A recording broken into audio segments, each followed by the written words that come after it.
namanya guru saya itu sekarang masih ingat, tempatnya di situ ya masih ingat, rumahnya guru saya itu masih ingat. Betul, sampai sekarang saya masih ingat.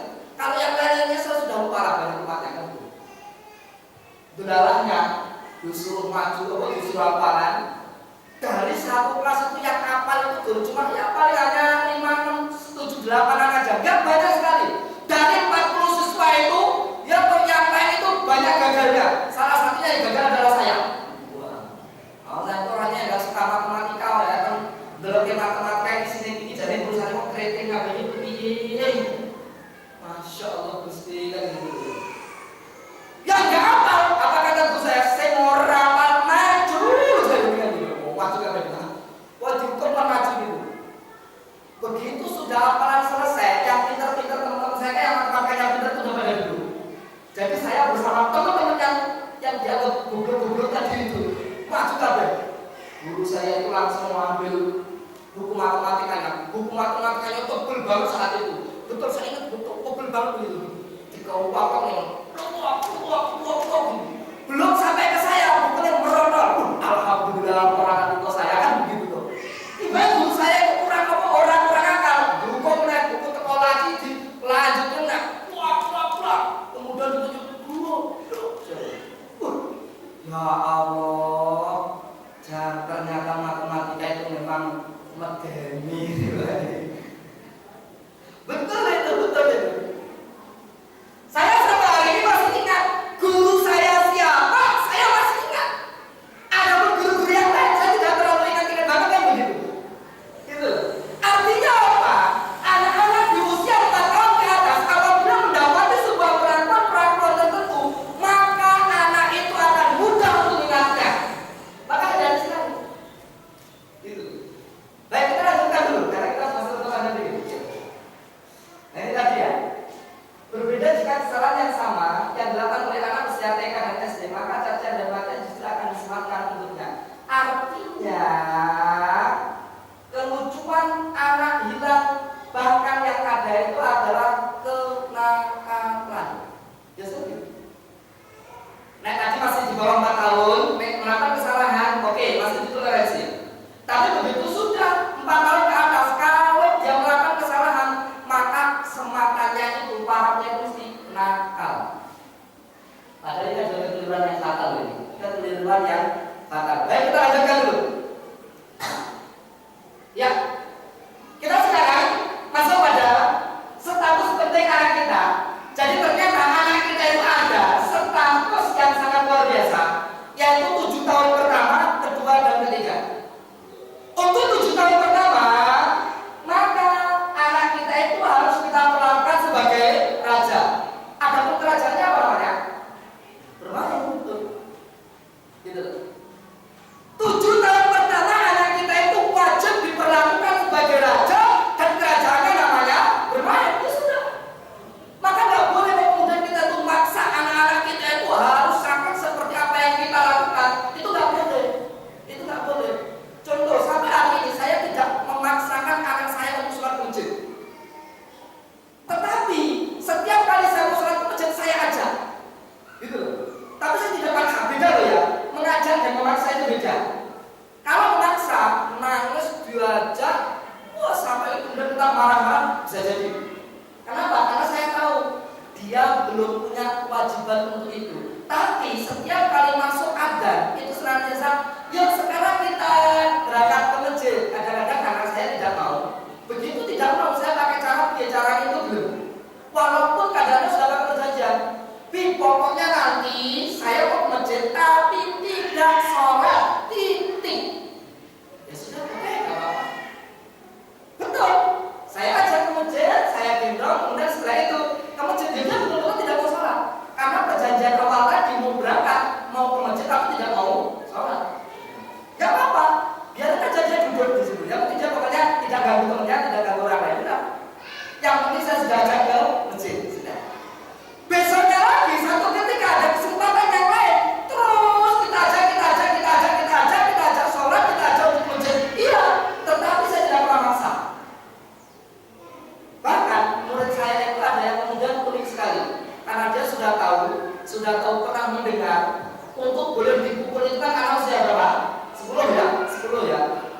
dia ya namanya anak, ya toh anak itu kan ya dia masih senang bermain kan begitu. Begitu dia itu masih bermain begitu, kemudian disuruh untuk sholat, dia itu sholat bilangnya tuh begini, nih saya kan masih kecil, ya kalau sholat kalau andai kata saya tidak mau kan nggak boleh dipukul tuh nih, loh nggak boleh dipukul gimana? Loh kan kata Pak Ustadz mukul anak itu kalau sudah 10 tahun. Jadi kalau saya belum 10 tahun, Umi nggak boleh mukul saya kalau saya tidak mau sholat. Cah cilik ngerti ya? Betul, kita tidak boleh maksa, kita tidak boleh pukul, iya. Tetapi kita ajak mereka untuk sholat, kita ajak mereka untuk ke masjid, kita ajak mereka untuk ngaji, itu wajib, kan begitu. Lah, nanti bagaimana caranya? Nanti akan kita bahas, kan begitu. Baik, kemudian apa yang harus kita lakukan? Jadi gini, sebelum masuk kita masuk dulu yang status yang kedua. Status yang kedua adalah maka perlakukan anak kita itu sebagai pembantu. Pembantu itu, ini loh, yang harus mendapatkan bimbingan, yang harus mendapatkan pendidikan. Maksudnya pembantu. Jadi kita perlakukan orang yang bantu kita itu harus kita bimbing, kita didik, kan harus begitu. Memang harus seperti itu, gitu. Baik, kita lanjutkan dulu. Adapun status yang ketiga berarti status yang kedua tadi itu 7 tahun kedua. 7 tahun kedua itu usia berapa? 8 sampai 14. Maka 8 sampai 14 itu anak-anak kita wajib harus kita bimbing, kita didik. Jadi mohon maaf saya tidak sepakat kalau kemudian orang tua itu masakin pendidikan itu pokoknya pasrah bongkokan kepada sekolah. Mohon maaf itu adalah salah. Emangnya anak apa ganti kalau motor? Nek motor kampas entek rusak rime, lebotnya bengkel, ganti spare part bayar ganti. Lah kok anak-anak dhewe dipandani karo motor orang mungkin. Gitu. Nggak mungkin itu. Jadi pendidikan anak itu yang paling bertanggung jawab siapa? Orang tua. Ada pun kok kemudian orang tua nggak mampu, kemudian dititipkan di sekolah, oke, nggak ada masalah. Atau orang tuanya sendiri dititipkan di sekolah, silakan, tidak masalah. Saya juga melakukan itu. Tetapi setidak-tidaknya ketika anak sudah berada di rumah, orang tua itu paling minim. Lah nek ora iso ngajari anak kita dampingi atau nyapani itu harus. Jadi kami itu ada sekolahan Pak. Sekolah kami itu sekolah tafid, kita tafid. Ya toh, kita ada sekolah di Solo itu tafid. Kita itu rekrut santri siswa itu orang tuanya itu wajib wawancara. Salah satu wawancara kami itu di rumah ada televisi enggak? Ada, oke. Kalau ada televisi, mau enggak setiap maghrib atau setiap sore televisi itu mati dan anak dibolehkan untuk melihat televisi hanya hari Ahad? Kalau dia bilang sambut siap, kemudian kami tulis siap, kemudian kalau nanti bagus di tes-tes yang lain anaknya itu oke, maka masuk. Jika tidak, mohon maaf, kita tidak akan terima. Loh kenapa? Karena ini sekolah tafid, bukan sekolah umum. Karena penelitian kami menunjukkan televisi itu lebih berbahaya. Jadi di rumah saya hari ini orang televisi, tapi Umi mau jadinya mau urip gitu. Di rumah saya tidak ada televisi. Di tempat mbak saya, mbak Simbah, sampingnya rumahnya orang televisi. Ya itu sudah. Jadi kadang-kadang itu ngapunten sekali. Kalau ideologi sebenarnya untuk orang-orang yang muda-muda yang sudah mengerti teknik metodologi pendidikan begitu. Saja ini maunya itu ideal, tapi kadang-kadang ya kita itu terbentuk dengan siapa? Ya kadang terbentuk dengan simbahnya, kan gitu toh ya. Lo pernah satu ketika itu ya saya itu pernah anak saya itu menangis. Kenapa? Karena kami itu sudah ada perjanjian, komitmen.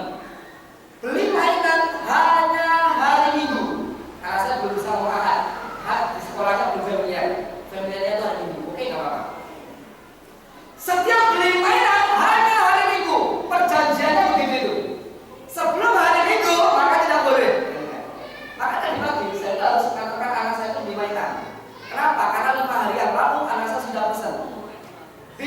besok itu hari Minggu kita mau beli mainan gangsing. Ya sudah, gangsing. Oke. Hari Minggu. Jadi begitu hari Rabu, ini hari apa ya? Ini hari Rabu, Kamis, Jumat, Sabtu. Itu lagi Minggu. Gangsing ya? Oke. Iya, gangsing. Hari Jumat ini hari apa? Hari Jumat. Besok Sabtu terus Minggu. Oke, beli gangsing ya? Iya, oke, enggak apa-apa. Maka tadi pagi saya beli gangsing dulu. Ketika ternyata saya beli gangsing. Gimana kan gitu. Tapi kalau ada anak pagi, baru nanti siangnya atau sorenya itu baru tak ajak tempat yang lain kan gitu. Satu ketika anak saya tuh nangisnya luar biasa. Gara-gara apa? Satu minta mainan, yaitu mainannya itu sepakatan kamu itu hari Ahad. Yang kedua, perjanjiannya adalah tidak boleh makan makanan yang ciki-ciki itu nggak boleh. Karena ternyata penelitian makanan ciki-ciki itu mudah terjadi kanker. Dan ini tetangga pernah baru SD itu gara-gara setiap kecil itu makanannya ciki-ciki itu kena kanker. Masih kecil SD kelas 3 kena kanker. Dokter sudah mengatakan ini gara-gara makanan model ciki-ciki itu sejak dari kecil. Betul orang tua yang akui. Ya sudah. Terus saya urusan yang kanker. Oke, perjanjiannya begitu. Betul, kalau saya mau nangis, pokoknya nangis itu jadi-jadinya. Sepakatan saya dengan istri sepakat, pokoknya tidak. Kenapa? Karena ini perjanjian. Loh, dia kan anak kecil, sekalipun anak kecil.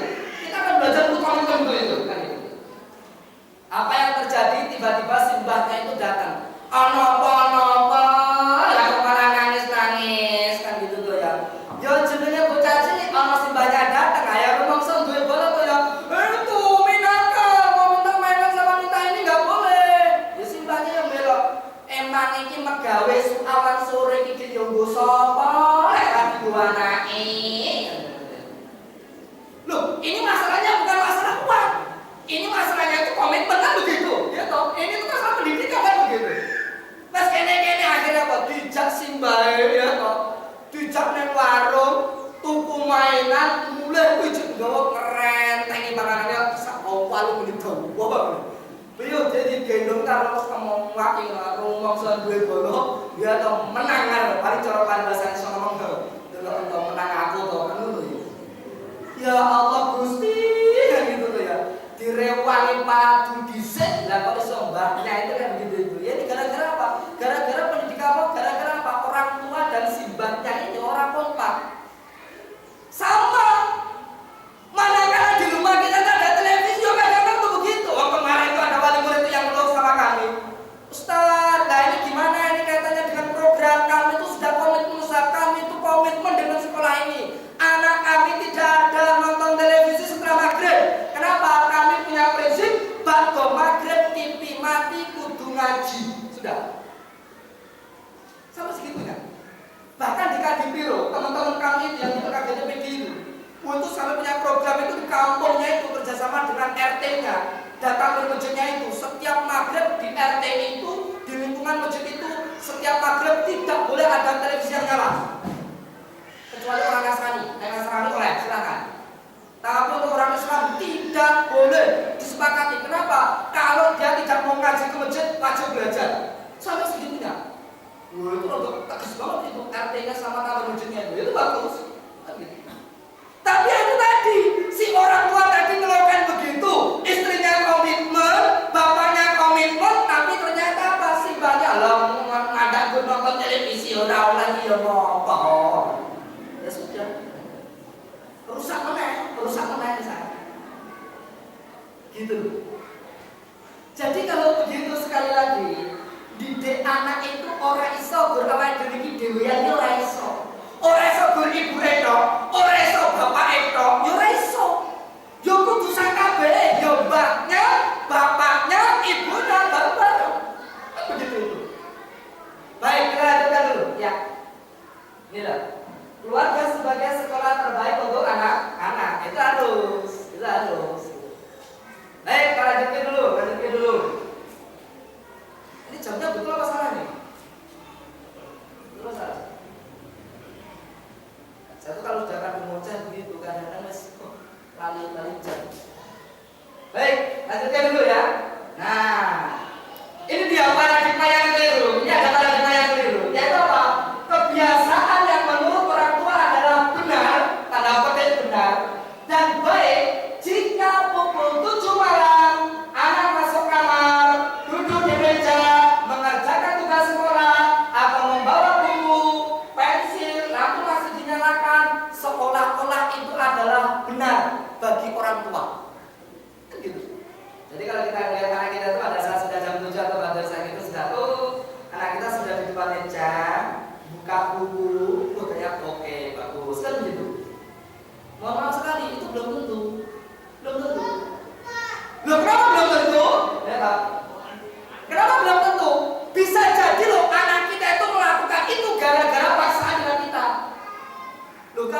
dapat ya. Jadi ibu-ibu atau namanya ibu-ibunya itu, kalau sudah malam begitu sudah gini. Weh jam itu ngerti ra jam itu ngopo? Mejone gendang dibuka. Biasanya anak kecil kan pakai meja yang lebar itu ya. Tasnya dijugo. Bukunya dibuka, belum ono PR apa ora. Kan ngono. Pensilnya dibuka. Kan ngono. Sudah. Jadi anak itu kalau belajar itu seolah-olah itu kudu nyuwun meja, duduk manis, plek ono buku, ono kayak begitu. Oh, itu sudah betul. Mohon maaf, itu belum tentu tepat. Kenapa belum tentu tepat? Ini loh masalahnya. Nih. Bagi anak yang dibutuhkan apa dalam belajar itu? Kenyamanan. Kalau anak kita itu nyaman, ya belajarnya itu dengan nasihat, ya sudah. Nasihat. Kalau anak kita itu belajarnya itu sukanya dengan ngemil, ya dengan ngemil. Kalau anak kita itu sukanya itu belajarnya itu dengan cara diskusi sama uminya, pak bapaknya, ya sudah belajarnya dengan cara demikian. Kenapa? Namanya anak kadang-kadang moodnya belajar hari ini dengan besok itu berbeda. Contoh nih, hari ini sukanya belajarnya itu mau didampingi oleh uminya, oke, didampingi oleh ibunya. Tapi besoknya lagi, anak itu aku maunya sama bapak belajarnya, ya sudah, harus sama bapaknya. Kan begitu. Dan boleh bapak kemudian merasa bahwasanya bapak nek sinau kono karo ibumu, kan betul ya. Sudah begitu. Jadi seolah-olah jadinya belajar itu melalui ibunya.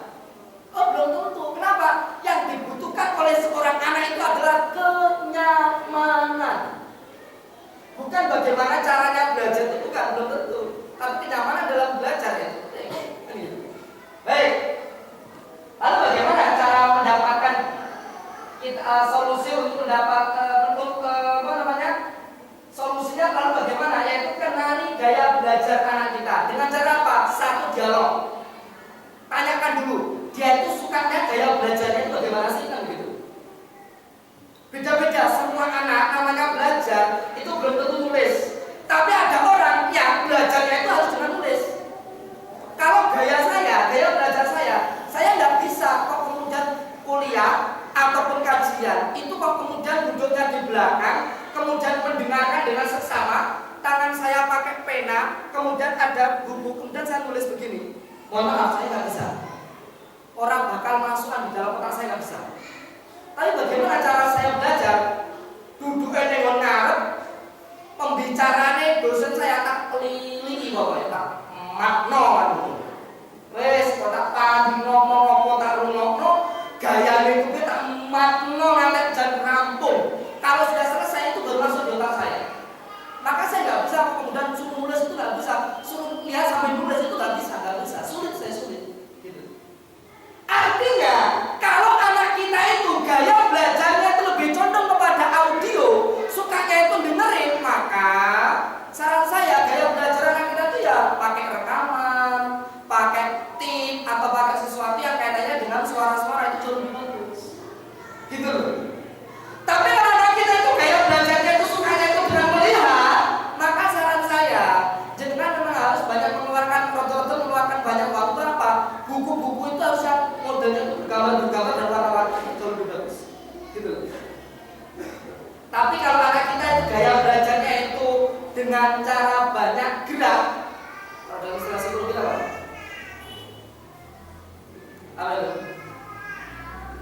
Banyak gerak begitu, jadi kinestetik gitu kan. Kinestetiknya itu jalan lebih dominan. Ya sudah. Mungkin ada loh orang itu yang pakai Quran itu gitu. Bismillahirrahmanirrahim. Kalau ngaku gitu. Jadi kalau nggak pakai itu, kalau ngaku begitu kan ada tuh orang yang nggak pakai sesuatu itu belajar kalau ngaku gitu. Ada. Kenapa? Karena dia itu nggak bisa kok jenenge belajar itu duduk manis, antang teguh reso. Loh, serius. Maka kita jangan marah kalau kemudian anak kita itu belajar atau kemudian dengan cara melaku-laku. Oh, jangan marah. Kenapa? Karena gaya belajar dia yang paling nyaman itu dengan cara jalan kan begitu. Hati-hati sekali dulu. Baik, kita lanjutkan dulu. Terkadang orang tua tidak memberikan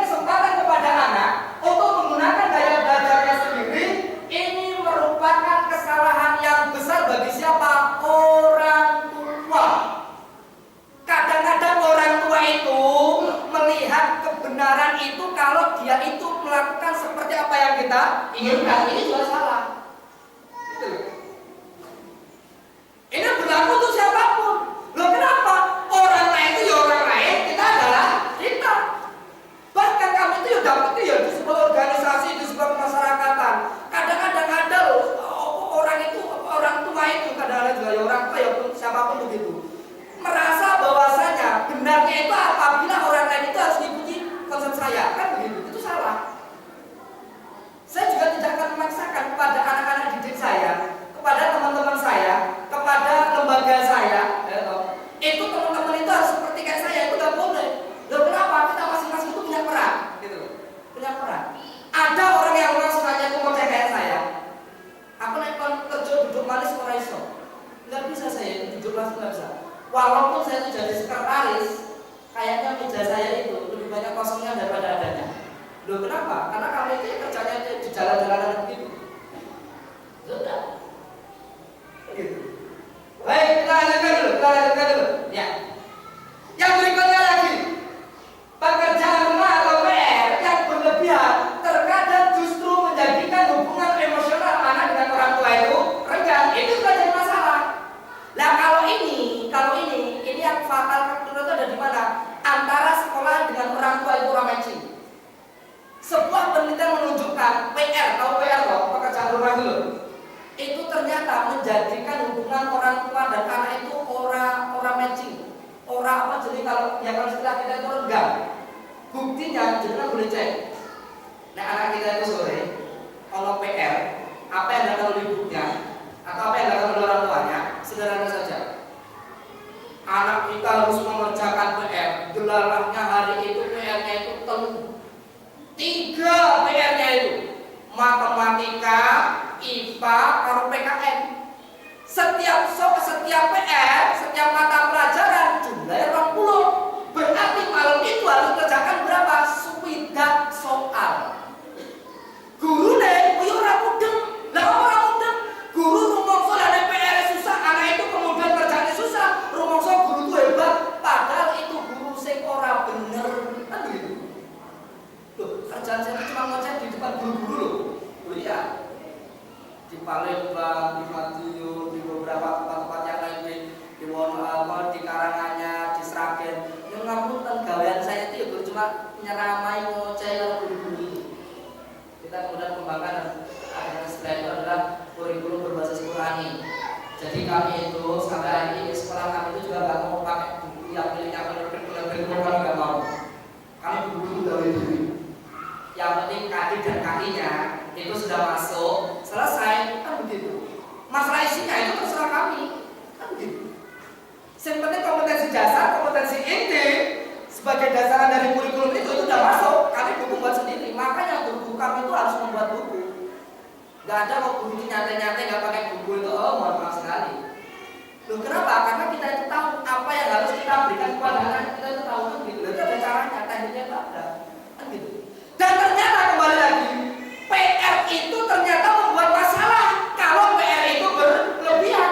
PR yang dibolehkan itu kalau kami itu hanya satu saja, yaitu PR membaca dan menghafal Quran. Itu toh. Yang hafal Quran wajib di rumah harus ada. Bahkan tidak itu bukan PR, kewajiban setiap hari hafal Quran. Yang kedua membaca, ya kalau dia masih kecil, dia membaca Aisyah atau apa itu sudah. Atau kalau dia itu sudah SD, ya dia itu membaca buku. Itu, baca buku. Memang begitu itu. Nah, nggak percaya jangan juga pernah lihat ya. Orang tua itu kalau anaknya punya PR sampai begini saya itu dapetin. Anak itu nanti nangis, PR begitu ya. Iki perlu dikurangi papat, iki sama dengan piro. Belalai anaknya jawabnya salah. Telu itu ya. Ibunya itu ngamuk ya. Walu dikurangi papat ki ora telu. Iki papat langsung ki reso. Mau kita ditulis kan ngono ya. Nanti ngamuk itu drijine anake lho,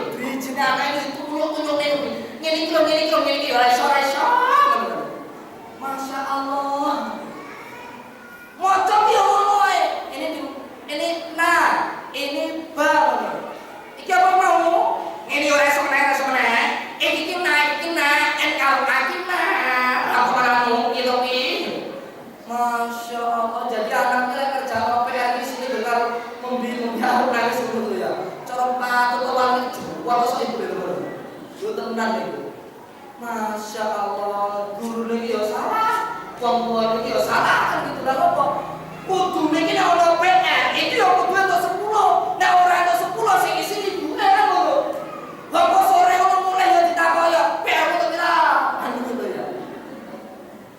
Nek entuk 3, mau ngamuk-ngamuk ya tenan itu. Padahal yang diinginkan anak itu apa toh? Yang diinginkan anak itu hanyalah sebuah kenyamanan dalam belajar. Loh serius? Loh, kalau dia tidak percaya, keterpaksaan yang terjadi pada diri anak ternyata itu menghalangi proses masuknya sebuah ilmu kepada anak. Kalau istilah kami itu ada namanya gelombang alfa.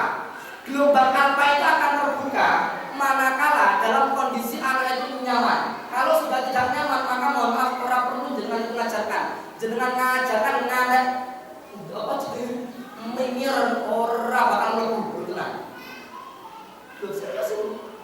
Gelombang alfa itu gini loh Bu. Gelombang alfa itu ibarat ini masjid.